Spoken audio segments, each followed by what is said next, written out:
নমস্কার, আজ আপনাদের জন্য নিয়ে এসেছি একটা মিষ্টির রেসিপি, ঘরোয়াভাবে তৈরি কালাকাঁদের রেসিপি। এর জন্য প্রথমেই আমি 1 লিটার দুধকে গরম করতে বসিয়ে দিয়েছি। দুধটা ভালোভাবে ফুটে উঠলে গ্যাসটা অফ করে দিতে হবে। তারপর এই দুধের মধ্যে 2 চামচ ভিনিগার আর 2 চামচ জল মিশিয়ে সেটা দিয়ে দিতে হবে। এবার দুধটাকে বেশ কিছুক্ষণ নাড়িয়ে চাড়িয়ে নিলেই দেখবেন এর থেকে ছানা তৈরি হচ্ছে। এই ছানাটাকে আলাদা একটা জায়গায় ঝরিয়ে রেখে দিতে হবে, তবে বেশি একদম শুকনো করে ছড়ানোর দরকার নেই। যেহেতু এতে ভিনিগার দেওয়া আছে তাই ছানাটাকে ভালো জল দিয়ে 2-3 বার করে ধুয়ে নেব। অন্যদিকে একটি কড়াইয়ে আমি 500 দুধকে গরম করতে বসিয়ে দিয়েছি। দুধটা ফুটে বেশ একটু গাঢ় হয়ে আসলে এর মধ্যে দিয়ে দেবো পাউডার দুধ আর তার সাথে 1 কাপ চিনি। চিনিটা আপনারা যেরকম মিষ্টি খাবেন তার উপরে দেবেন। দিয়ে আর কিছুই না, এটা ভালো করে ফুটিয়ে সমানে নাড়তে হবে যাতে তলায় লেগে না যায়, আর ঘন করতে হবে।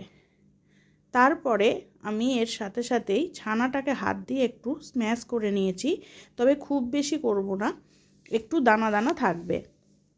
দুধটা যখন এরকম ঘন হয়ে আসবে তখন এর মধ্যে দিয়ে দেবো ছানাটা দিয়ে ভালো করে নাড়তে হবে যাতে তলায় লেগে না যায়, আর গ্যাসের ফ্লেমটাকে সবসময় লো টু মিডিয়ামই রাখতে হবে।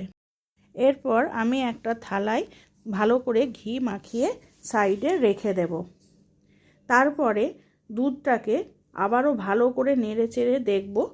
যখন এই পাকটা একদম ঘন হয়ে আসবে আর দানা ভাব বেশি দেখা যাবে, তখন এটা থালার মধ্যে ঢেলে বাইরের টেম্পারেচারে 10-15 মিনিট রেখে ঠান্ডা করে নিতে হবে। থালার ওপরে এটা ঢালার পরে সমান করে নিতে হবে, আর ওপর থেকে আমি কেশর ছড়িয়ে দিয়েছি যাতে এই কেশরের ফ্লেভারটা আসে। তারপরে এটাকে 1 থেকে 1.5 ঘন্টা ফ্রিজে রেখে ঠান্ডা করে নিতে হবে, তখন একটু জমে যাবে। আস্তে আস্তে ছুরি দিয়ে বরফি আকারে বা চৌকো করে কেটে সার্ভ করলেই তৈরি দোকানের মতো নরম তুলতুলে কালাকাঁদ।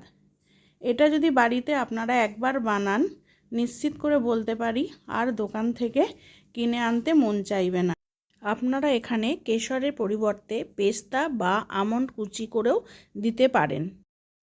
আমার এই রেসিপি যদি আপনাদের ভালো লাগে, প্লিজ লাইক, কমেন্টস ও শেয়ার করবেন, যাতে আমি আরও নতুন নতুন রেসিপি আপনাদের সাথে শেয়ার করতে পারি।